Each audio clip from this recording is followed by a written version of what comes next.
ಪರಿಹಾರ ಹುಡುಕುವ ನಿಟ್ಟಿನಲ್ಲಿ ತಾವು ಬಹಳ ಒಳ್ಳೆ ಕೆಲಸ ಮಾಡಿ ಒಂದೆರಡು ಸಲಹೆಗಳನ್ನು ಕೊಟ್ಟಿದ್ದೀರಾ. ಇದರಲ್ಲಿ ನಾವು ಏಕಾದ ಸೈಟ್ಗಳಲ್ಲಿ ಕಟ್ಟತಕ್ಕಂಥ ಬಿಲ್ಡಿಂಗ್ಗಳು 5% ಹೆಚ್ಚು ಡಿವಿಯೇಷನ್ ಆಗಿ ಇವತ್ತು ನಮಗೆ ಖಾತಾ ಸಿಗದೆ ನಾವು ಒದ್ದಾಡ್ತಿದ್ದೀವಿ. ಇದರಲ್ಲಿ ನಮ್ಮ ತಪ್ಪು ಏನೂ ಇಲ್ಲ.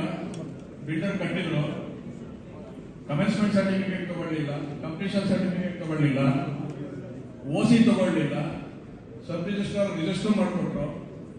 ನಾವು ಎಲ್ಲರೂ ತಪ್ಪಿ ನಾವು ಕೂಡ ತೆಗೆದುಕೊಂಡ್ವಿ. ಆದ್ರೆ ಇದುವರೆಗೂ ಇದೊಂದೇ ತಪ್ಪಿನಿಂದಾಗಿ, ಸಣ್ಣ ತಪ್ಪಿನಿಂದಾಗಿ ಇವತ್ತು ನಮ್ಗೆ ಖಾತಾ ಸಿಗ್ತಾ ಇಲ್ಲ. ಅದಕ್ಕೆ ಇವತ್ತು ಪರಿಹಾರ ಕಂಡು ನಿಟ್ಟಿನಲ್ಲಿ ಬಹಳ ಒಳ್ಳೆ ಕೆಲಸವನ್ನು ಮಾಡಿದ್ದೀರಾ.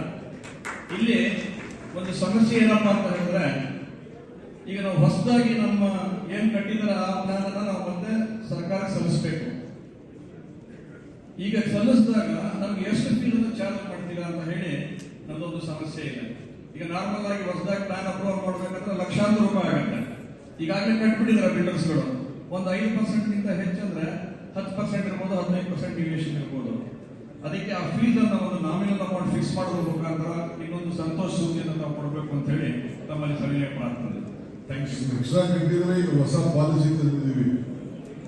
ಅಡಿಷನಲ್ FIR ರೆಗ್ಯುಲೈಸ್ ಮಾಡ್ಕೊಳ್ಳೋಕ್ಕೆ ಒಂದು 30% ಕಟ್ಟಿದ್ರೆ ಆ ಪ್ರಾಪರ್ಟಿನ ರೆಗ್ಯುಲೈಸ್ ಮಾಡೋಕ್ಕೆ ಬೇರೆ ನಾಮ್ಸ್ ಎಲ್ಲ ಹೊರಗಡೆ ಬಂತು ಅಂತಂದ್ರೆ ನ್ಯೂ ಲಾ ಹಳ್ಳಿ ಇತ್ತು. ಅದು ಈಗ ಡಿಸಿಷನ್ಸ್ ತಂದಿದ್ದೀವಿ. ನಮ್ಮ ಕೋರ್ಟಲ್ಲಿ ಕೂಡ ಅಪೆಂಡ್ ಆಗಿದೆ.